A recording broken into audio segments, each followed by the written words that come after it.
ಏನಿಲ್ಲದ ಶೂನ್ಯ ಮೇಘವು ಆದಿಯಲಿ ಅಂದು ಶೂನ್ಯದಲ್ಲಿ ಪ್ರಜ್ವಲಿಸಿದ ಕಾಂತಿಯೇ ಶಿವನು.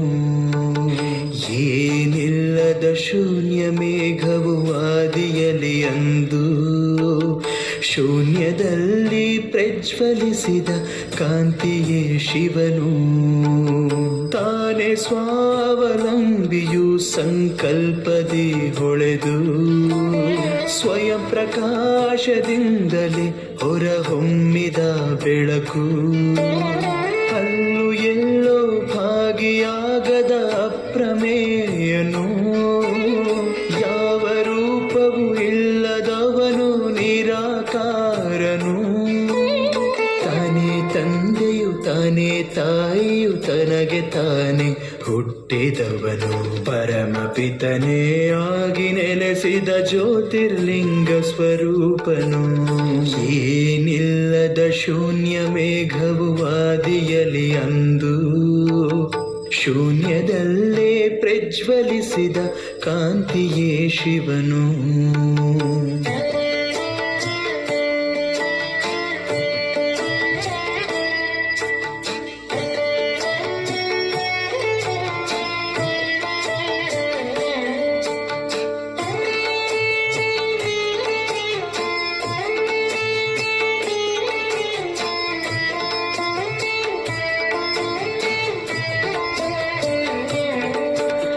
ಪರಮನಾದ ಆತ್ಮನು ಆ ಜ್ಯೋತಿಯೇ ಪರಮಾತ್ಮನು.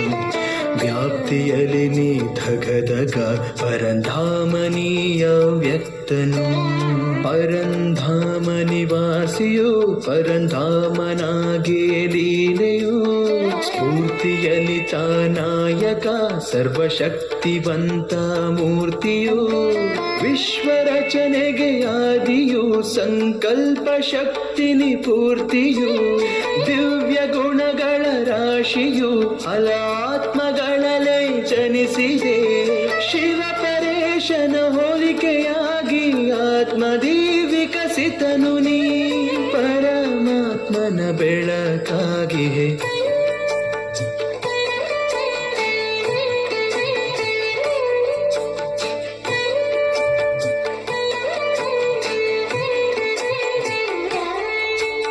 ಶಿವನ ಮೂಲಕವಾಗಿಯೇ ವಿಶ್ವವೆಲ್ಲೆಡೆ ಹರಡಿದೆ. ಅಂಡಪಿಂಡಗಳೆಲ್ಲವೂ ಅಖಿಲಾಂಡವೆಲ್ಲವೂ ಜನಿಸಿತು. ಅವನ ಚೇತನ ತತ್ವವೇ ಗ್ರಹ ಸೂರ್ಯ ತಾರೆಗಳ ಕಾಂತಿಯು. ಪಂಚಭೂತಗಳೆಲ್ಲವ ಪರಮಾತ್ಮನೇ ಸೃಷ್ಟಿಸಿದನು. ಪಾಂಚಭೌತಿಕ ದೇಹದಿ ಜೀವಾತ್ಮವೊಂದು ಜನಿಸಿತು.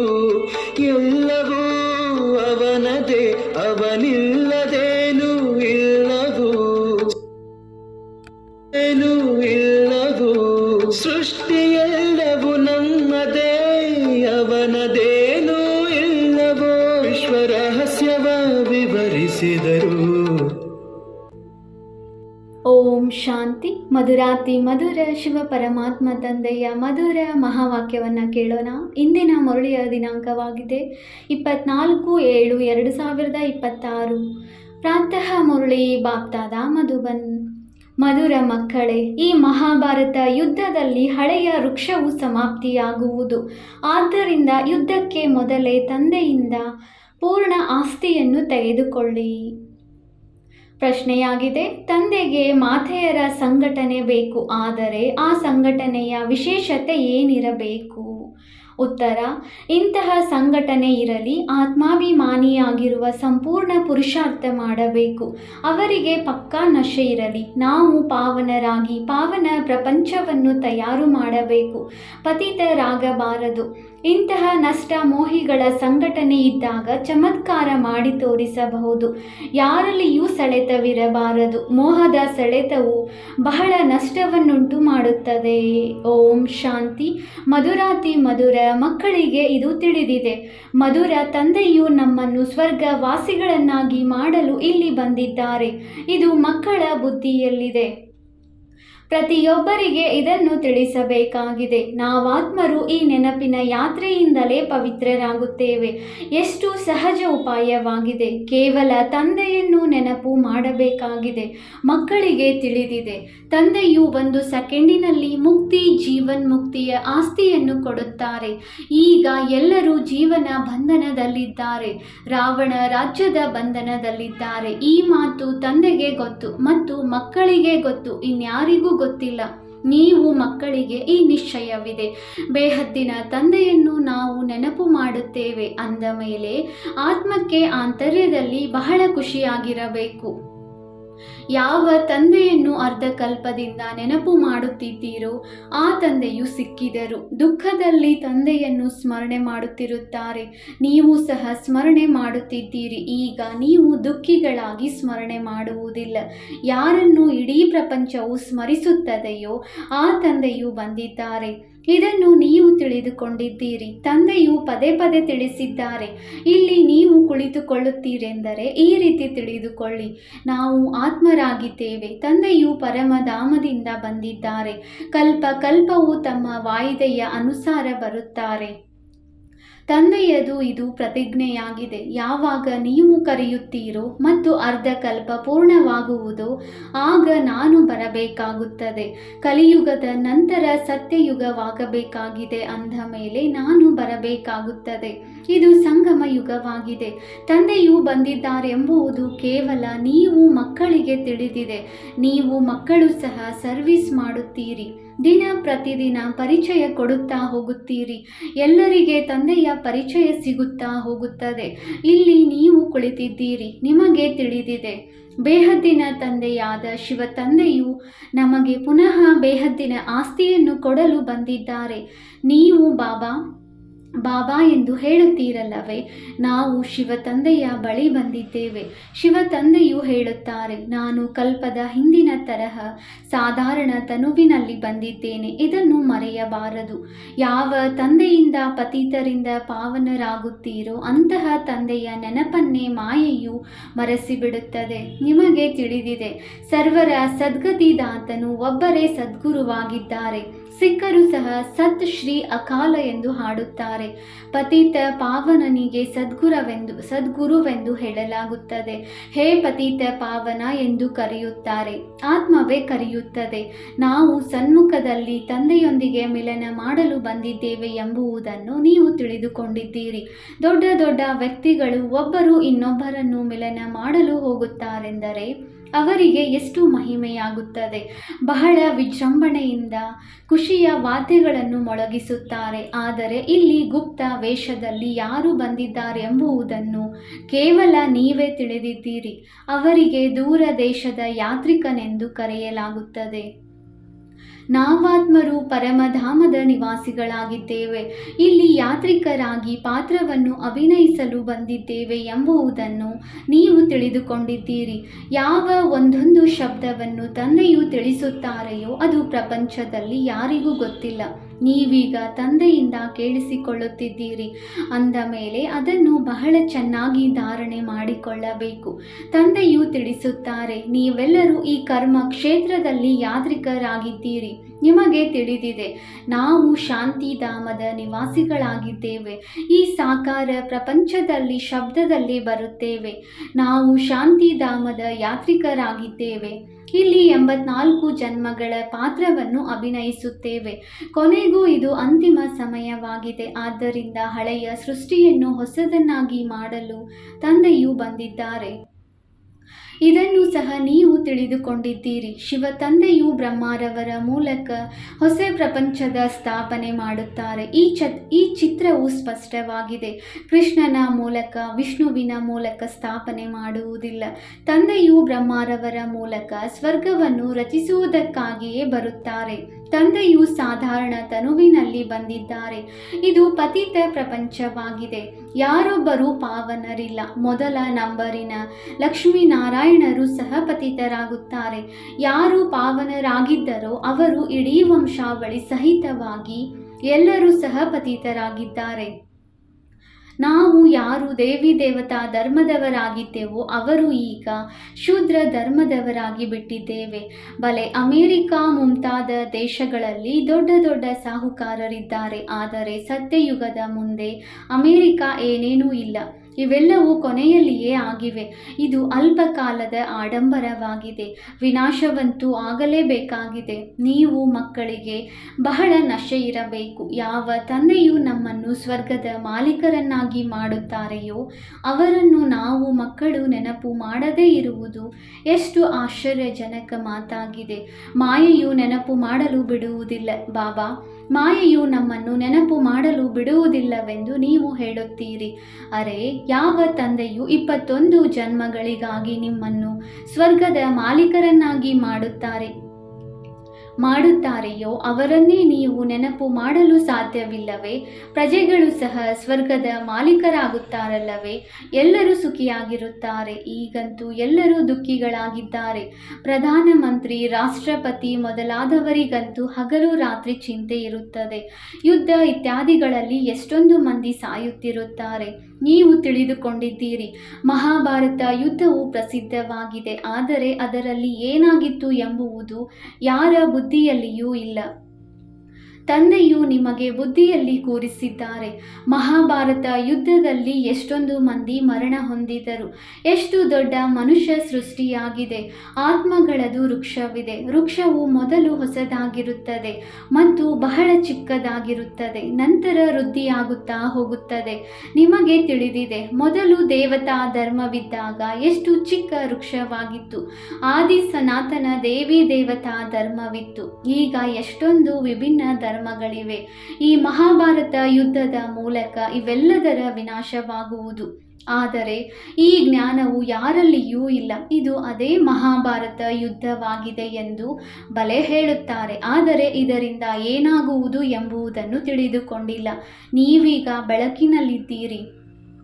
ನಿಮಗೆ ತಿಳಿದಿದೆ ಈಗ ವಿನಾಶವಾಗುವುದು. ಆದ್ದರಿಂದ ಮಹಾಭಾರತ ಯುದ್ಧಕ್ಕೆ ಮೊದಲೇ ನಮ್ಮ ಆಸ್ತಿಯನ್ನು ತೆಗೆದುಕೊಳ್ಳಬೇಕು. ಮಾತು ಬಹಳ ಸಹಜವಾಗಿದೆ. ಪವಿತ್ರರಾಗಿ ಮತ್ತು ತಂದೆಯನ್ನು ನೆನಪು ಮಾಡಿ. ಅನೇಕ ಕನ್ಯೆಯರ ಮೇಲೆ ಅತ್ಯಾಚಾರಗಳಾಗುತ್ತವೆ. ಒಬ್ಬರು ಇನ್ನೊಬ್ಬರನ್ನು ರಕ್ಷಣೆ ಮಾಡಲು ನೀವು ಮಾತೆಯರ ಸಂಘಟನೆ ಇರಬೇಕು. ಆದರೆ ಅವಶ್ಯವಾಗಿ ಆತ್ಮಾಭಿಮಾನಿಯಾಗಬೇಕಾಗಿದೆ. ನಾವು ಖಂಡಿತ ಪಾವನರಾಗಬೇಕೆಂಬ ಪಕ್ಕಾ ನಶೆ ಇರಬೇಕು. ಈ ನಶೆಯಲ್ಲಿ ಇರುವವರೇ ತಿಳಿಸಬಲ್ಲರು. ನಾವು ತಂದೆಯನ್ನು ನೆನಪು ಮಾಡಬೇಕು, ಪವಿತ್ರರಾಗಬೇಕಾಗಿದೆ. ನಾವು ಸ್ವದರ್ಶನ ಚಕ್ರಧಾರಿಗಳಾಗಿದ್ದೇವೆ ಎಂಬ ನಶೆಯಂತೂ ಇರಬೇಕು. ನಾವು ರಚಯಿತ ತಂದೆ ಮತ್ತು ರಚನೆಯ ಚಕ್ರವನ್ನು ಅರಿತುಕೊಂಡಿದ್ದೇವೆ. ನಾವೀಗ ತಂದೆಯಿಂದ ಹೊಸ ಪ್ರಪಂಚ ಸತ್ಯಯುಗದ ಆಸ್ತಿಯನ್ನು ತೆಗೆದುಕೊಳ್ಳಬೇಕಾಗಿದೆ. ನಾವು ಹೇಗೆ 84 ಜನ್ಮಗಳನ್ನು ತೆಗೆದುಕೊಳ್ಳುತ್ತೇವೆ ಎಂಬುದನ್ನು ತಿಳಿಸುತ್ತಾ ಇರಿ. ತಂದೆಯು ಹೇಳುತ್ತಾರೆ, ನನ್ನನ್ನು ನೆನಪು ಮಾಡಿದರೆ ನಿಮ್ಮ ಪಾಪಗಳು ನಷ್ಟವಾಗುತ್ತವೆ. ಪಾವನರಂತೂ ಅವಶ್ಯವಾಗಿ ಆಗಬೇಕಾಗಿದೆ. ಪಾವನರು ಎಂದರೆ ಪವಿತ್ರರು. ಕಾಮ ಮಹಾಶತ್ರುವಾಗಿದೆ. ನಾವು 84 ಜನ್ಮಗಳ ಚಕ್ರವನ್ನು ಪೂರ್ಣಗೊಳಿಸಿದೆವು. ಈಗ ತಂದೆಯಿಂದ ಆಸ್ತಿಯನ್ನು ಪಡೆಯಬೇಕಾಗಿದೆ. ತಂದೆಯು ತಿಳಿಸುತ್ತಾರೆ, ನನ್ನನ್ನು ನೆನಪು ಮಾಡಿದರೆ ನಿಮ್ಮ ವಿಕರ್ಮಗಳು ವಿನಾಶವಾಗುತ್ತವೆ. ನೀವಿಲ್ಲಿ ರಿಫ್ರೆಶ್ ಆಗುವುದಕ್ಕಾಗಿ ಬರುತ್ತೀರಿ. ತಂದೆಯಾದ ನನ್ನನ್ನು ನೆನಪು ಮಾಡಿರಿ. ನನ್ನಿಂದ 21 ಜನ್ಮಗಳ ಆಸ್ತಿಯನ್ನು ತೆಗೆದುಕೊಳ್ಳಬೇಕಾಗಿದೆ. ಯಾರಲ್ಲಿಯೂ ಮೋಹದ ಸೆಳೆತವಿರಬಾರದು. ನಷ್ಟ ಮೋಹಿಗಳಾಗಬೇಕಾಗಿದೆ. ಈ ಶರೀರದಲ್ಲಿಯೂ ವ್ಯಾಮೋಹವಿರಬಾರದು. ಇದಂತೂ ಹಳೆಯ ಚರ್ಮವಾಗಿದೆ. ಆದರೆ ಈ ಶರೀರದ ಮೂಲಕವೇ ವಿದ್ಯೆಯನ್ನು ಓದಬೇಕಾಗಿದೆ. ಆದ್ದರಿಂದ ಇದನ್ನು ಸಂಭಾಲನೆ ಮಾಡಬೇಕಾಗಿದೆ. ಕಾಯಿಲೆಯಾದಾಗ ಇದಕ್ಕೆ ತೇಪೆಯನ್ನು ಹಾಕಬೇಕಾಗುತ್ತದೆ. ಏಕೆಂದರೆ ನಿಮಗೆ ತಿಳಿದಿದೆ, ಇದು ಬಹಳ ಹಳೆಯ ಶರೀರವಾಗಿದೆ. ಇದಕ್ಕೆ ಏನಾದರೊಂದು ಆಗುತ್ತಲೇ ಇರುತ್ತದೆ. ಆತ್ಮಕ್ಕೆ ದುಃಖವಾಗುತ್ತದೆ. ನಿಮಗೆ ತಿಳಿದಿದೆ. ಈಗಂತೂ ಈ ಶರೀರವನ್ನು ಬಿಡಬೇಕಾಗಿದೆ. ಯೋಗ ಬಲದಿಂದ ಇದನ್ನು ತಣಿಸಬೇಕಾಗಿದೆ. ತಂದೆಯನ್ನು ನೆನಪು ಮಾಡುತ್ತಾ ಇರಬೇಕಾಗಿದೆ. ತನ್ನನ್ನು ಆತ್ಮನೆಂದು ತಿಳಿದು ತಂದೆಯನ್ನು ನೆನಪು ಮಾಡಿದರೆ ಸಾಕು. ಮತ್ಯಾವುದೇ ಲೌಕಿಕ ಸಂಬಂಧಗಳು ಸಹ ನೆನಪಿಗೆ ಬರಬಾರದು. ನಾನು ದೇಹವಲ್ಲ, ಆತ್ಮನಾಗಿದ್ದೇನೆ. ತಂದೆಯು ತಿಳಿಸುತ್ತಾರೆ, ನಾನು ನೀವಾತ್ಮರಿಗೆ ಆಸ್ತಿಯನ್ನು ಕೊಡಲು ಬಂದಿದ್ದೇನೆ. ಆತ್ಮವು ಪವಿತ್ರವಾದರೆ ನಂತರ ಅದಕ್ಕೆ ಒಳ್ಳೆಯ ಶರೀರವೇ ಸಿಗುತ್ತದೆ. ನೀವು ತಿಳಿದುಕೊಂಡಿದ್ದೀರಿ, ಈಗ ನಾವಾತ್ಮರು ಪಾವನರಾಗಬೇಕಾಗಿದೆ. ನಾವು ಪಾವನರಿದ್ದಾಗ ಈ ಲಕ್ಷ್ಮೀನಾರಾಯಣರಂತೆ ಇದ್ದೆವು. ಲಕ್ಷ್ಮೀನಾರಾಯಣರು 84 ಜನ್ಮಗಳನ್ನು ತೆಗೆದುಕೊಂಡಿದ್ದಾರೆ. ಇಡೀ ಸೂರ್ಯವಂಶಿ ರಾಜಧಾನಿಯೇ 84 ಜನ್ಮ ತೆಗೆದುಕೊಂಡಿದ್ದಾರೆ. ಚಂದ್ರವಂಶೀಯರಿಗೆ 84 ಜನ್ಮಗಳೆಂದು ಹೇಳುವುದಿಲ್ಲ. ಯಾರು ಸೂರ್ಯವಂಶೀಯರಲ್ಲಿ ಮೊಟ್ಟ ಮೊದಲು ದಾಸದಾಸಿಯರಾಗುವರೋ ಅವರು ತ್ರೇತಾದಲ್ಲಿ ಬಂದ ನಂತರ ಸ್ವಲ್ಪ ಪದವಿಯನ್ನು ಪಡೆಯುತ್ತಾರೆ. ಅವರದು 84 ಜನ್ಮಗಳೆಂದು ಹೇಳಬಹುದು. ರಾಜ, ರಾಣಿ, ಪ್ರಜೆ, ಯಾರೆಲ್ಲ ದಾಸ, ದಾಸಿ ಮೊದಲಾದವರು ಸೂರ್ಯವಂಶದಲ್ಲಿ ಬರುವರೋ ಅವರೇ 84 ಜನ್ಮಗಳನ್ನು ತೆಗೆದುಕೊಳ್ಳುತ್ತಾರೆ. ಹೀಗೆ ತಮ್ಮೊಂದಿಗೆ ಮಾತನಾಡಿಕೊಳ್ಳಬೇಕು. ನಾವು ಹೇಗೆ 84 ಜನ್ಮಗಳನ್ನು ತೆಗೆದುಕೊಳ್ಳುತ್ತೇವೆ ಎಂಬುದನ್ನು ವಿಚಾರಸಾಗರ ಮಂಥನ ಮಾಡಬೇಕು. ಎಷ್ಟು ಸಾಧ್ಯವೋ ಅಷ್ಟು ತಂದೆ ಮತ್ತು ಆಸ್ತಿಯನ್ನು ನೆನಪು ಮಾಡುತ್ತಾ ಇರಿ. ನಡೆಯುತ್ತಾ, ತಿರುಗಾಡುತ್ತಾ ಈ ರೀತಿ ತಿಳಿದುಕೊಳ್ಳಿ, ನಾವು ತಂದೆಯ ಮಕ್ಕಳಾಗಿದ್ದೇವೆ. ಯಾರಾದರೂ ಸಿಗಲಿ, ಅವರಿಗೆ ತಂದೆಯ ಪರಿಚಯ ಕೊಡಬೇಕಾಗಿದೆ. ಈ ಚಿತ್ರಗಳಲ್ಲಿ ಸಂಪೂರ್ಣ ಜ್ಞಾನವಿದೆ. ಎಲ್ಲವನ್ನೂ ತಿಳಿಸಬೇಕಾಗಿದೆ. ತಂದೆಯು ಬ್ರಹ್ಮರವರ ತನುವಿನಲ್ಲಿ ಬಂದಿದ್ದಾರೆ. ನಾವೆಲ್ಲರೂ ಬ್ರಹ್ಮ ಕುಮಾರ ಕುಮಾರಿಯರಲ್ಲವೇ? ನಾವು ಬಿಕೆಗಳನ್ನು ಸ್ವರ್ಗದ ಮಾಲೀಕರನ್ನಾಗಿ ಮಾಡಲು ತಂದೆಯು ಬಂದಿದ್ದಾರೆ. ಎಲ್ಲ ಆತ್ಮಗಳ ತಂದೆಯು ಒಬ್ಬರೇ ಆಗಿದ್ದಾರೆ. ನಾವು ಬ್ರಹ್ಮ ಕುಮಾರ ಕುಮಾರಿಯರಾಗಿದ್ದೇವೆ. ತಮ್ಮ ತಮ್ಮ ಕಾರ್ಡನ್ನು ಸಹ ತೋರಿಸಿ. ಎಲ್ಲಿಯಾದರೂ ಕಚೇರಿ ಇತ್ಯಾದಿಗಳಲ್ಲಿ ಕಾರ್ಡನ್ನು ತೋರಿಸಿದರೂ ಸಹ ಈ ಬಿಕೆಗಳು ಯಾರೆಂಬುದು ಅವರಿಗೆ ಅರ್ಥವಾಗುವುದಿಲ್ಲ. ಅನೇಕ ಪ್ರಕಾರದ ವಿಘ್ನಗಳು ಬರುತ್ತವೆ. ಸರ್ಕಾರಕ್ಕೂ ಸಹ ಇದನ್ನು ತಿಳಿಸಬೇಕಾಗಿದೆ. ನಮ್ಮದು ಇದು ಪರಿವಾರವಾಗಿದೆ. ದಾದಾ ಮತ್ತು ತಂದೆ ಇದ್ದಾರೆ. ದಾದಾರವರ ಮೂಲಕ ನಾವು ಆಸ್ತಿಯನ್ನು ತೆಗೆದುಕೊಳ್ಳುತ್ತಿದ್ದೇವೆ. ಇದನ್ನು ನೆನಪಿಟ್ಟುಕೊಂಡು ಖುಷಿಯಲ್ಲಿ ಇರಬೇಕು. ಆಸ್ತಿ ಎಲ್ಲವೂ ತಾತನದಾಗಿದೆ. ತಾತನ ಆಸ್ತಿಯ ಮೇಲೆ ಮೊಮ್ಮಕ್ಕಳಿಗೆ ಅಧಿಕಾರವಿರುತ್ತದೆ. ಪೂರ್ಣ ಭಾಗವನ್ನು ಹಂಚಿಕೊಳ್ಳುತ್ತಾರೆ. ನೀವು ಸಹ ತಿಳಿದುಕೊಂಡಿದ್ದೀರಿ, ಶಿವ ತಂದೆಯಿಂದ ಬ್ರಹ್ಮರವರ ಮೂಲಕ ನಾವು ಆಸ್ತಿಯನ್ನು ತೆಗೆದುಕೊಳ್ಳುತ್ತೇವೆ. ಇದನ್ನು ನೆನಪಿಟ್ಟುಕೊಳ್ಳಬೇಕು. ಓದಬೇಕು ಮತ್ತು ಓದಿಸಲು ಬೇಕಾಗಿದೆ. ಮಕ್ಕಳ ಪಾಲನೆ ಮಾಡುವುದು ತಂದೆಯ ಕರ್ತವ್ಯವಾಗಿದೆ. ಎಲ್ಲಿಯವರೆಗೆ ಕುಮಾರ ಕುಮಾರಿಯರು ಪ್ರೌಢಾವಸ್ಥೆಗೆ ಬರುವುದಿಲ್ಲವೋ ಅಲ್ಲಿಯವರೆಗೆ ತಂದೆಯು ಅವರ ಸಂಭಾಲನೆ ಮಾಡಬೇಕಾಗಿದೆ. ಓದುವುದು ಮಕ್ಕಳ ಕೆಲಸವಾಗಿದೆ. ತಮ್ಮ ಕಾಲಿನ ಮೇಲೆ ನಿಂತುಕೊಳ್ಳುವುದಕ್ಕಾಗಿ ಓದುತ್ತಾರೆ. ನೀವು ತಿಳಿದುಕೊಂಡಿದ್ದೀರಿ, ತಂದೆಯು 21 ಜನ್ಮಗಳಿಗಾಗಿ ನಮಗೆ ಓದಿಸುತ್ತಿದ್ದಾರೆ. ನಂತರ ನಾವು ನಮ್ಮ ಕಾಲಿನ ಮೇಲೆ ನಿಂತುಕೊಳ್ಳುತ್ತೇವೆ. ಎಷ್ಟು ಓದುತ್ತೀರೋ ಅಷ್ಟು ಶ್ರೇಷ್ಠ ಪದವಿಯನ್ನು ಪಡೆಯುತ್ತೀರಿ. ನೀವು ಸ್ವಯಂ ಹೇಳುತ್ತೀರಿ, ನಾವಿಲ್ಲಿ ಶ್ರೀ ಲಕ್ಷ್ಮಿ ಹಾಗೂ ಶ್ರೀ ನಾರಾಯಣರಾಗಲು ಬರುತ್ತೇವೆ. ಇದು ಸತ್ಯನಾರಾಯಣನ ಕಥೆಯಲ್ಲವೇ? ಈ ಲಕ್ಷ್ಮೀ ನಾರಾಯಣರು ಹೇಗೆ 84 ಜನ್ಮಗಳನ್ನು ತೆಗೆದುಕೊಳ್ಳುತ್ತಾರೆಂದು ಯಾರಿಗೂ ತಿಳಿದಿಲ್ಲ. ರಾಧೆಯ ಭಕ್ತರಾಗಿದ್ದರೆ ರಾಧೆಯು ಎಲ್ಲೆಲ್ಲಿಯೂ ಇದ್ದಾರೆ ಎಂದು ಹೇಳುತ್ತಾರೆ. ಎಲ್ಲಿ ನೋಡಿದರಲ್ಲಿ ರಾಧೆಯೇ ರಾಧೆ, ಕೃಷ್ಣನೇ ಕೃಷ್ಣನಿದ್ದಾನೆ, ಶಿವನೇ ಶಿವನಿದ್ದಾರೆ ಎಂದು ಹೇಳಿ ಗಡಿಬಿಡಿ ಮಾಡಿಬಿಟ್ಟಿದ್ದಾರೆ. ಈಶ್ವರ, ರಾಧೆ, ಕೃಷ್ಣ ಎಲ್ಲರೂ ಸರ್ವವ್ಯಾಪಿಯಾಗಿದ್ದಾರೆ. ಎಲ್ಲವೂ ಈಶ್ವರನ ರೂಪವಾಗಿದೆ. ಭಗವಂತನೇ ಈ ರೂಪಗಳನ್ನು ಧಾರಣೆ ಮಾಡಿದ್ದಾರೆ ಎಂದು ಹೇಳುತ್ತಾರೆ. ಎಲ್ಲಿ ನೋಡಿದರಲ್ಲಿ ನೀನೇ ನೀನು ಹೀಗೆ ಹೇಳುತ್ತಾ ಎಷ್ಟು ಬುದ್ಧಿಹೀನರಾಗಿ ಬಿಟ್ಟಿದ್ದಾರೆ. ಇದು ವಿಕಾರಿ ಪತಿತ ಪ್ರಪಂಚವಾಗಿದೆ. ಸತ್ಯಯುಗವು ನಿರ್ವಿಕಾರಿ ಪಾವನ ಪ್ರಪಂಚವಾಗಿರುತ್ತದೆ. ನಿರ್ವಿಕಾರಿ ಪ್ರಪಂಚದ ಅರ್ಥವೇ ಆಗಿದೆ ಸ್ವರ್ಗ. ಅಲ್ಲಿಯೂ ಮಕ್ಕಳಿದ್ದರಲ್ಲವೇ, ಅವರು ಹೇಗೆ ಜನಿಸುತ್ತಾರೆ ಎಂದು ಕೇಳುತ್ತಾರೆ. ಕೇವಲ ಇದೇ ಪ್ರಶ್ನೆಯನ್ನು ಕೇಳುತ್ತಾರೆ. ಮಕ್ಕಳಾಗದಿದ್ದರೆ ಸೃಷ್ಟಿಯು ಹೇಗೆ ವೃದ್ಧಿಯಾಗುವುದು ಎಂದು ಕೇಳುತ್ತಾರೆ. ಪ್ರತಿ ವರ್ಷದ ಜನಗಣತಿಯನ್ನು ತೆಗೆಯುತ್ತಾರೆ. ಜನಸಂಖ್ಯೆಯು ಎಷ್ಟು ಹೆಚ್ಚಾಯಿತು ಎಂದು. ಆದರೆ ಇಷ್ಟು ಮಂದಿ ಸತ್ತರೆಂದು ತಿಳಿಸುವುದಿಲ್ಲ. ಅಂದಾಗ ನೀವು ಮಕ್ಕಳು ಮೊದಲು ತಮ್ಮ ಕಲ್ಯಾಣ ಮಾಡಿಕೊಳ್ಳಬೇಕಾಗಿದೆ. ಮೊದಲು ನಾನಾತ್ಮನಾಗಿದ್ದೇನೆ ಎಂಬ ನಿಶ್ಚಯ ಮಾಡಿಕೊಳ್ಳಿ. ಜೊತೆಗೆ ತಂದೆಯನ್ನು ನೆನಪು ಮಾಡಬೇಕಾಗಿದೆ. ಅಂತ್ಯ ಕಾಲದಲ್ಲಿ ಯಾರು ನಾರಾಯಣನನ್ನು ಸ್ಮರಿಸಿದರೋ ಅವರಿಗೆ ಅಂತಹ ಜನ್ಮವೇ ಸಿಕ್ಕಿತು. ನಾರಾಯಣನನ್ನು ಸ್ಮರಿಸಬೇಕೆಂದು ಈ ಶಬ್ದವನ್ನು ತಪ್ಪಾಗಿ ಬರೆದಿದ್ದಾರೆ.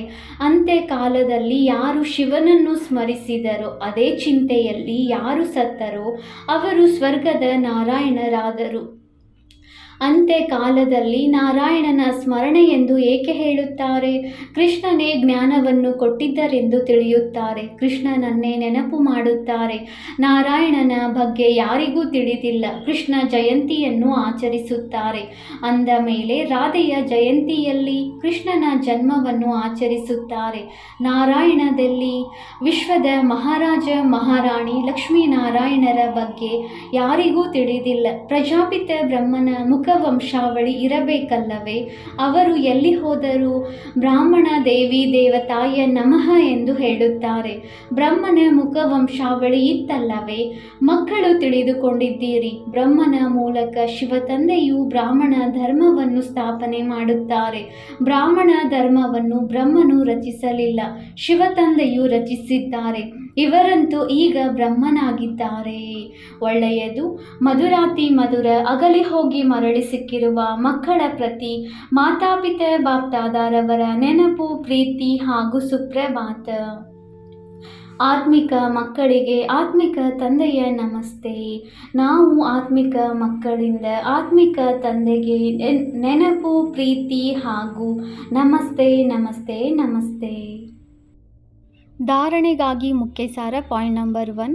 ಈ ಹಳೆಯ ಶರೀರದಲ್ಲಿರುತ್ತಾ ವಿದ್ಯೆಯನ್ನು ಓದಿ 21 ಜನ್ಮಗಳಿಗಾಗಿ ಸಂಪಾದನೆ ಮಾಡಿಕೊಳ್ಳಬೇಕಾಗಿದೆ. ಆದ್ದರಿಂದ ಇದರ ಸಂಭಾಲನೆ ಮಾಡಬೇಕಾಗಿದೆ. ಆದರೆ ಇದರಲ್ಲಿ ವ್ಯಾಮೋಹವಿರಬಾರದು. Point number 2. ಇಂತಹ ಅಭ್ಯಾಸ ಮಾಡಿರಿ. ಅಂತ್ಯಕಾಲದಲ್ಲಿ ಒಬ್ಬ ಶಿವ ತಂದೆಯ ನೆನಪೇ ಇರಲಿ. ಅನ್ಯ ಯಾವುದೇ ಚಿಂತನೆಯಲ್ಲಿ ಹೋಗಬಾರದು. ತಮ್ಮ ಕಲ್ಯಾಣ ಮಾಡಿಕೊಳ್ಳಬೇಕಾಗಿದೆ. ವರದಾನ: ಮಾಸ್ಟರ್ ಜ್ಞಾನ ಸಾಗರನಾಗಿ ಅಜ್ಞಾನತೆಯನ್ನು ಸಮಾಪ್ತಿಗೊಳಿಸುವಂತಹ ಜ್ಞಾನ ಸ್ವರೂಪ ಯೋಗಯುಕ್ತ ಭವ. ಮಾಸ್ಟರ್ ಜ್ಞಾನ ಸಾಗರ ಆಗುವುದರಲ್ಲಿ ಯಾವುದೇ ಪ್ರಕಾರದ ಅಜ್ಞಾನತೆ ಇರುವುದಿಲ್ಲ. ಈ ಮಾತು ನಮಗೆ ಗೊತ್ತಿರಲೇ ಇಲ್ಲ ಎಂದು ಹೇಳುತ್ತಾ ಸ್ವಯಂವನ್ನು ಮುಕ್ತರನ್ನಾಗಿಸಲು ಸಾಧ್ಯವಿಲ್ಲ. ಜ್ಞಾನ ಸ್ವರೂಪ ಮಕ್ಕಳಲ್ಲಿ ಯಾವುದೇ ಮಾತಿನ ಅಜ್ಞಾನವು ಇರಲು ಸಾಧ್ಯವಿಲ್ಲ.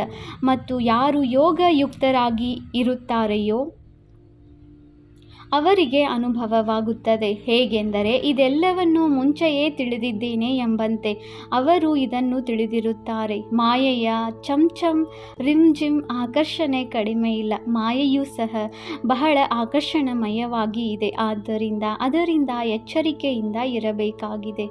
ಯಾರು ಮಾಯೆಯ ಬಗ್ಗೆ ಎಲ್ಲ ರೂಪಗಳಿಂದ ತಿಳಿದಿರುತ್ತಾರೆಯೋ ಅವರಿಗಾಗಿ ಸೋಲುಂಟಾಗುವುದು ಅಸಂಭವವಾಗಿದೆ. ಸ್ಲೋಗನ್: ಯಾರು ಸದಾ ಪ್ರಸನ್ನಚಿತ್ತರು ಆಗಿದ್ದಾರೆ ಅವರೆಂದಿಗೂ ಪ್ರಶ್ನಚಿತ್ತರಾಗಲು ಸಾಧ್ಯವಿಲ್ಲ. ಅವ್ಯಕ್ತ ಸೂಚನೆ: ಜ್ವಾಲಾ ಸ್ವರೂಪ ಸ್ಥಿತಿಯಲ್ಲಿರುತ್ತಾ ಶಕ್ತಿಶಾಲಿ ನೆನಪಿನ ಅನುಭವ ಮಾಡಿ. ಯೋಗದಲ್ಲಿ ಸದಾ ಲೈಟ್ ಹೌಸ್ ಮತ್ತು ಮೈಟ್ ಹೌಸ್ನ ಸ್ಥಿತಿಯ ಅನುಭವ ಮಾಡಿ. ಜ್ಞಾನ ಲೈಟ್ ಆಗಿದೆ ಮತ್ತು ಯೋಗ ಮೈಟ್ ಆಗಿದೆ. ಜ್ಞಾನ ಮತ್ತು ಯೋಗ ಎರಡು ಶಕ್ತಿಗಳು ಲೈಟ್ ಮತ್ತು ಮೈಟ್ ಸಂಪನ್ನರಾಗಲಿ. ಇದಕ್ಕೆ ಹೇಳಲಾಗುತ್ತದೆ ಮಾಸ್ಟರ್ ಸರ್ವಶಕ್ತಿವಂತರು. ಇಂತಹ ಶಕ್ತಿಶಾಲಿ ಆತ್ಮರು ಯಾವುದೇ ಪರಿಸ್ಥಿತಿಯನ್ನು ಸೆಕೆಂಡಿನಲ್ಲಿ ಪಾರು ಮಾಡುವರು. ಸಮಯವನ್ನು ತೆಗೆದುಕೊಳ್ಳುವುದಿಲ್ಲ. ಓಂ ಶಾಂತಿ.